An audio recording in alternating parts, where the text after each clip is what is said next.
Shalom, Bapak, Ibu, dan saudara-saudaraku sekalian, dimanapun berada pada saat ini.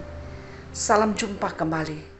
Kita akan mendengarkan firman-Nya, kita akan bersekutu di dalam Tuhan, dan kita juga akan menaikkan doa-doa kita kepadanya. Untuk itu, mari kita mohon kekuatan, kiranya Roh Kudus yang mengajari kita. Kita berdoa. Segala hormat, puji, dan kemuliaan kami naikkan ke hadirat-Mu ya Tuhan. Atas segala anugerah dan berkat-Mu yang tetap menyertai kami hingga pada saat ini. Kami rindu, kami datang ke hadirat-Mu untuk mendengarkan firman-Mu dalam persekutuan kami. Kiranya Roh Kudus yang mengajari kami, Roh Kudus yang memimpin kami, sehingga kami bisa mendengarkan firman ini, memahaminya, dan firman ini menjadi kekuatan bagi kami, menjadi petunjuk bagi kami, menjadi pedoman bagi kami untuk menjalani kehidupan kami setiap hari. Inilah harapan kami sampaikan di dalam nama Yesus Tuhan kami. Amin. Saudaraku yang dikasihi oleh Tuhan, firman-Nya yang akan kita dengarkan hari ini terambil dari kitab Lukas 23 ayat 22 sampai dengan 24, demikian bunyinya. Kata Pilatus untuk ketiga kalinya kepada mereka, "Kejahatan apa yang sebenarnya telah dilakukan orang ini? Tidak ada suatu kesalahan pun yang kudapat padanya, yang setimpal dengan hukuman mati. Jadi aku akan menghajar dia, lalu melepaskannya." Tetapi dengan berteriak mereka mendesak dan menuntut supaya ia disalibkan. Dan akhirnya mereka menang dengan teriakan mereka. Lalu Pilatus memutuskan supaya tuntutan mereka dikabulkan. Alkisah dalam perjalanan kehidupan Yesus. Yesus yang datang ke dunia ini sebagai ungkapan bagaimana Allah mengasihi manusia. Manusia yang dikasihinya yang telah jatuh ke dalam dosa. Yang telah jatuh dan hidup di dalam dosa. Yang membuat kehidupannya menderita. Tuhan sang pemilik kehidupan kita tidak menginginkan hal itu terjadi. Sehingga Yesus datang. Dalam proses perjalanan Yesus, apa yang dia alami? Yesus ditangkap, Yesus diadili, Yesus diwawancarai, sehingga yang diharapkan melalui wawancara itu, maka Yesus akan mendapat hukumannya, atau melalui hasil wawancara itu, mereka akan bisa menjatuhkan hukuman terhadap Yesus. Namun apa yang terjadi? Begitu banyak pertanyaan yang diajukan. Begitu banyak hal-hal yang menunjukkan bagaimana Yesus bersalah. Namun apa yang terjadi? Tidak satu pun dapat kesalahan Yesus. Sehingga Pilatus mengungkapkan apa yang ada di hatinya. Bahwa memang dia tidak mendapatkan kesalahan Yesus. Namun apa yang terjadi? Ketika dia mengungkapkan apa yang dia pikirkan dan apa yang dia temukan, maka dia katakan bahwa apa alasan kita untuk membunuh, untuk memberikan hukuman mati terhadap Yesus? Maka dia katakan, biarlah kita akan menghukum dia, dan sesudah itu kita akan membebaskan dia. Tapi apa yang dikatakan oleh orang banyak? Orang banyak dengan suara yang keras mengatakan bahwa salibkan dia. Salibkan dia. Dengan sangat berminat mereka mengharapkan supaya Yesus disalibkan dan dihukum mati. Akhirnya suara yang keras itu, yang penuh dengan ambisi, penuh dengan, kalau di sini mereka katakan, mereka menuntut, mereka mendesak, menuntut Pilatus, mendesak Pilatus untuk menjatuhkan hukuman mati terhadap Yesus. Karena begitu kerasnya suara mereka, maka Pilatus tidak mampu untuk mengalahkan suara mereka ini. Pilatus tidak mampu untuk membela Yesus. Maka baik Pilatus maupun orang banyak akhirnya menjatuhkan hukuman mati kepada Yesus. Saudaraku yang dikasihi oleh Tuhan, gelap mata orang banyak melihat, dengan gelap mata orang banyak melihat kesalahan Yesus. Mereka sangat ambisius, mereka sangat ingin supaya Yesus dihukum mati, tanpa mempertimbangkan apapun yang dikatakan oleh Pilatus. Dan juga sebaliknya, Pilatus juga demikian. Pilatus tidak mampu sebagai penguasa pada saat itu, tidak mampu untuk memenangkan kebenaran, memenangkan keadilan, karena suara yang begitu keras yang dia dengarkan. Sehingga suara keras itu yang menang, keadilan dan kebenaran kalah. Saudaraku yang dikasihi oleh Tuhan, bukankah dalam kehidupan kita juga sering terjadi demikian? Desakan, ambisi, keinginan membuat suara kita begitu keras. Keras untuk menyampaikan keinginan itu. Keras suara kita untuk mewujudkan harapan kita.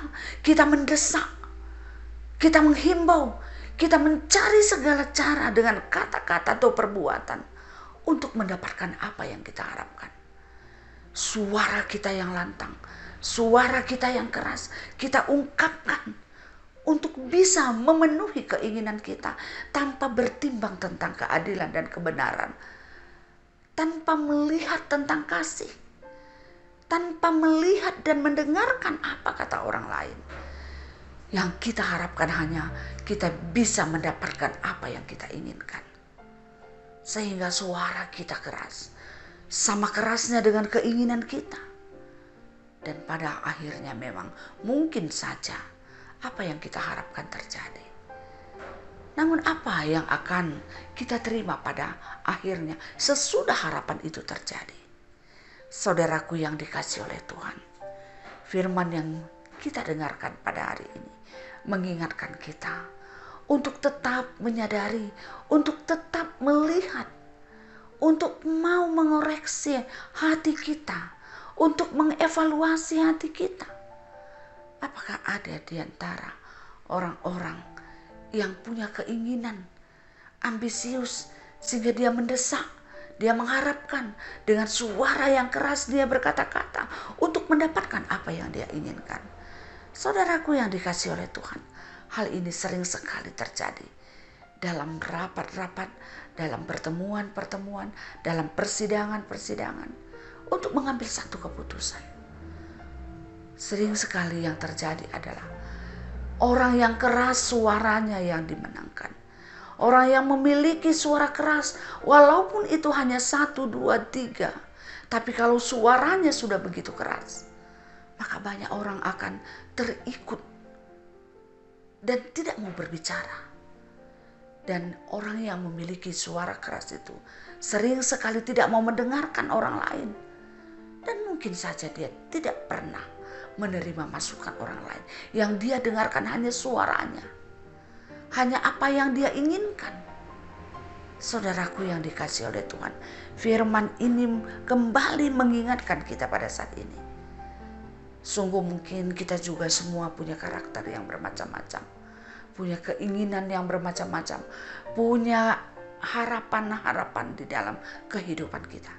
Namun melalui firman ini kita diingatkan bahwa kebenaran dan keadilan harus selalu menjadi dasar kita untuk mengambil keputusan. Ketika ada pertemuan, ketika ada rapat, ketika kita mau mengambil keputusan, baik dalam diri kita sendiri, kita berbicara dengan diri kita sendiri, maupun di tengah-tengah keluarga, atau dimanapun kita bekerja, atau di tempat di mana kita sering sekali membuat suatu keputusan yang berdampak bagi orang lain. Mari kita ingat tentang kasih. Mari kita mengingat tentang kebenaran. Mari kita mengingat tentang keadilan. Itu adalah dasar kita. Dasar kita untuk mengambil keputusan. Sehingga dasar itu akan mengajari kita untuk mengambil tindakan yang bijaksana. Saudaraku yang dikasihi oleh Tuhan, bangga, sungguh bangga ketika apa yang kita harapkan terjadi, apa yang kita inginkan terjadi. Tapi jangan pernah lupakan, akibat dari kebijakan itu akan selalu ada resikonya, ada dampak, ada pengaruh bagi diri kita dan bagi orang lain. Oleh karena itu, ingatlah bagaimana Tuhan mengasihi kita, sehingga kita mampu mengasihi orang lain. Bagaimana Tuhan selalu adil, bijaksana untuk memberi keputusan dalam hidup kita, untuk membimbing kita, menuntun kita, membawa kita kepada kehidupan yang tenang. Kiranya kita juga demikian. Kita boleh menjadi alat Tuhan, membawa orang lain, membawa hidup kita, keluarga kita, dan orang yang ada di sekitar kita untuk mendapatkan keadilan, untuk mendapatkan kebenaran, untuk mendapatkan kasih. Sehingga sungguh-sungguh nyata kalau Tuhan katakan kita adalah saluran berkat Tuhan, saluran untuk menyampaikan kasih Tuhan, itu menjadi nyata dalam hidup kita. Saudaraku yang dikasihi oleh Tuhan, mari kita saling mengajari, saling membimbing, saling menguatkan satu dengan yang lain untuk boleh melakukan kehendak Allah dalam kehidupan kita. Walaupun banyak hal yang mungkin menjadi tantangan, seperti Pilatus, dia harus mungkin bisa saja dia akan kehilangan jabatannya. Tapi lebih baik kita kehilangan banyak hal di tengah-tengah dunia ini, tapi kita menang di dalam Tuhan. Karena itu adalah tujuan hidup kita. Hidup di dunia ini hanya sesaat. Yang kekal, yang lama itu adalah ketika Yesus datang kedua kali dan menyediakan tempat kebahagiaan bagi kita semuanya. Terpujilah nama Tuhan melalui firman yang kita dengarkan pada hari ini. Amin. Kita berdoa. Terima kasih ya Tuhan, kami bersyukur karena Tuhan begitu baik menyampaikan kepada kami tentang kebenaran firman-Mu.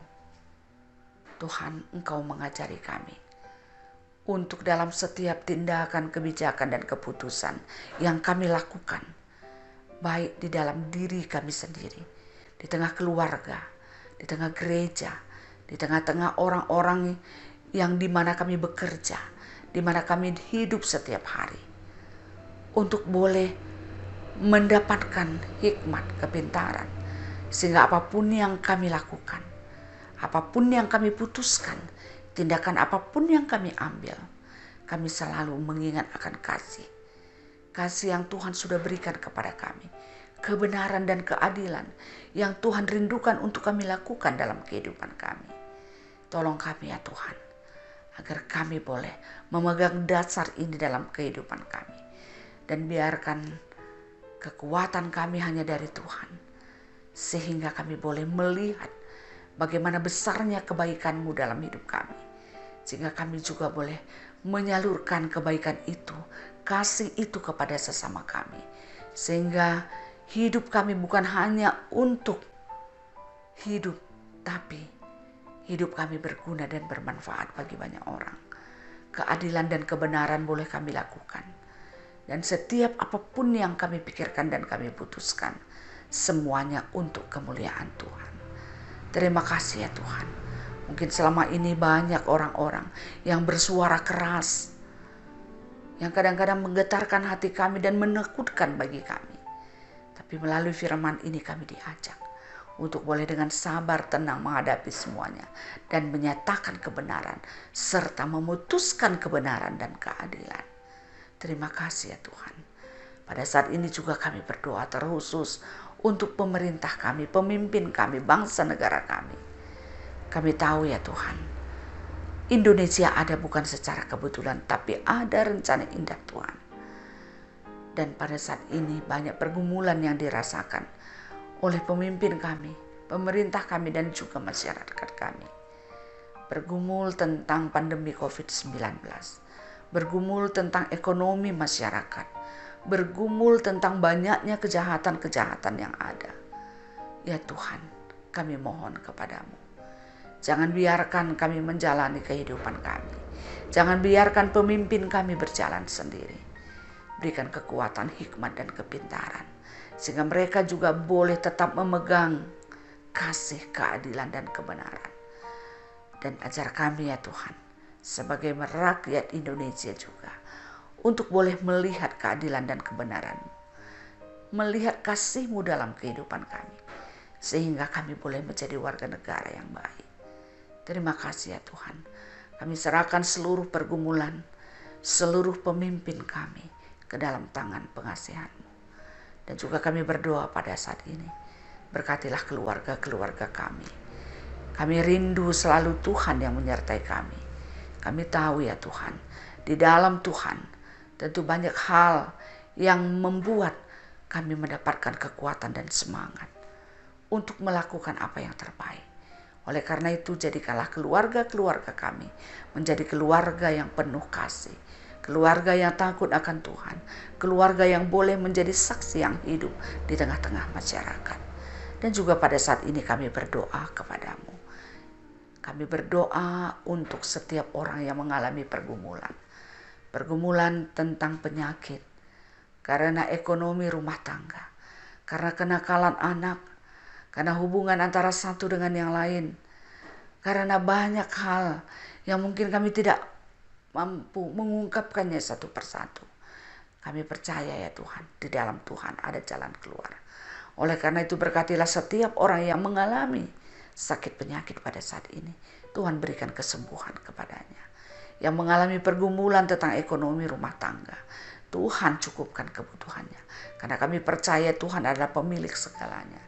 Tidak sulit bagi Tuhan untuk memberikan apapun dalam hidup kami, sehingga kami boleh dengan tenang dan berbahagia untuk menikmati pemberian dan berkat. Dan kami juga berdoa ya Tuhan, untuk keluarga-keluarga yang memiliki pergumulan tentang anak-anak yang nakal. Tuhan, ubahkan kehidupan anak-anak kami, sehingga mereka tahu jalan yang benar, jalan yang baik. Kalau ada keluarga-keluarga yang bergumul tentang hubungannya antara satu dengan yang lain, Tuhan persatukan mereka kembali. Dengan cinta kasih-Mu, mereka boleh menjalin ikatan kasih kembali, sehingga mereka ada rasa maaf, ada saling menerima satu dengan yang lain. Terima kasih ya Tuhan, keluarga bahagia adalah harapan yang kami rindukan semuanya. Namun sering sekali kami tidak tahu apa yang harus kami lakukan ketika persoalan terjadi. Oleh karena itu kami mohon bimbingan dan kekuatan dari Tuhan. Dan juga kami berdoa pada saat ini untuk keluarga-keluarga yang merindukan anak di tengah-tengah keluarganya. Berkenanlah Engkau ya Tuhan memberikannya, sehingga mereka boleh bersuka cita dan meneruskan kehidupan mereka. Kasihanilah mereka ya Tuhan. Dan juga kami berdoa untuk keluarga-keluarga yang pada saat ini berduka, karena orang yang Dia kasihi meninggalkan mereka. Tuhan ambil dari kehidupan mereka. Tuhan berkenan untuk memberikan pengertian, untuk memberikan apa arti kematian sebagai orang percaya, sehingga mereka boleh tetap kuat, mereka boleh terhibur. Tuhan yang menolong mereka. Dan setiap anak-anak kami juga yang sedang berjuang untuk menggapai masa depannya. Dalam kesulitan yang ada sekarang, Tuhan kuatkan. Kami percaya di dalam Tuhan tidak ada yang sulit. Oleh karena itu berkati anak-anak kami, sehingga mereka boleh dengan sukacita bekerja, belajar, dan juga di dalam seluruh harapan dan cita-citanya, Tuhan menyertai mereka.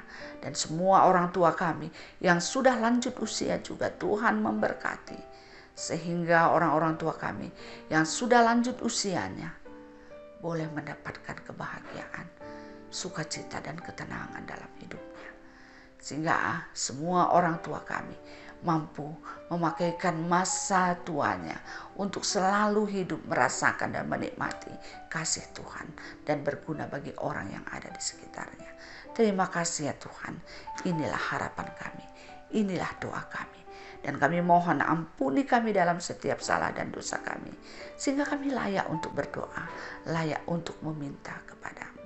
Di dalam nama Yesus kami berdoa dan memohon dengan rasa syukur.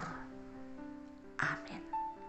Saudaraku yang dikasihi oleh Tuhan, demikianlah firman yang sudah kita dengarkan. Kiranya damai sejahtera yang datangnya dari Tuhan, yang melampaui segala akal dan pikiran kamu, akan menyertai kamu dari sekarang sampai selama-lamanya.